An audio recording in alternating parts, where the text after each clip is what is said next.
I'm Dr. Don Miller, and I'm a clinical psychologist. And just a little bit of a history. I started my first internship when I was going to the UCLA graduate program in psychology. I rotated through 4 different Veterans Administration hospitals over a 2-year period beginning in 1958. Then I transferred to the University of Utah and finished up my PhD in 1966. And so what I'm talking about right now is a book that I've written, and the title is The Last Self-Help Book That You Will Ever Need to Be Happy. Now, what kind of supreme arrogance would allow someone to give their book that title? But it is a catchy title, isn't it? Maybe it will grab people's attention. And what if it just happened to be true? Or at least if some part of it turned out to be true. The whole book, in one way or another, is working on the same premise. Control physiological arousal levels, or stress or tension levels, and we can be relatively free of most mental illness, anxiety, and depression, and be happy.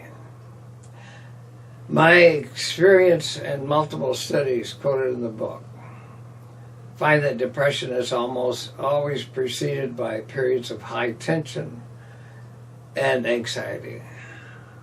Chapter 1 defines stress and provides multiple ways to reduce tension and stress levels and be happy. There's a chapter on parenting that repeatedly shows how anger and harshness critically compromises the potential for success in children, and how to be nice to your kids and still get them to do whatever you want. You want to solve America's drug problem? See the chapter called Teen Rescue.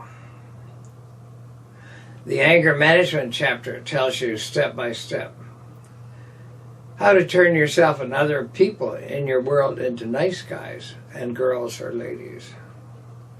There are 2 chapters on how to use fantasy in therapy, harking back to millennia-old storytelling techniques.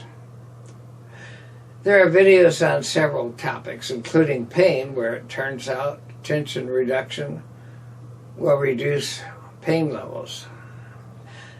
Sleep, the many dangers of not getting it are discussed, along with ways of adding to restful snooze times. Then there is the formula for stopping procrastination. And finally, a chapter on love and some of the secret reasons, yes, pheromones, that it happens. I want to apologize in advance for the repetitions. You may read different variations of what the devices and lie detectors do and what we can learn from the measure of tension. Please look at these repetitions here in their book as to review some of the important lessons of tension control.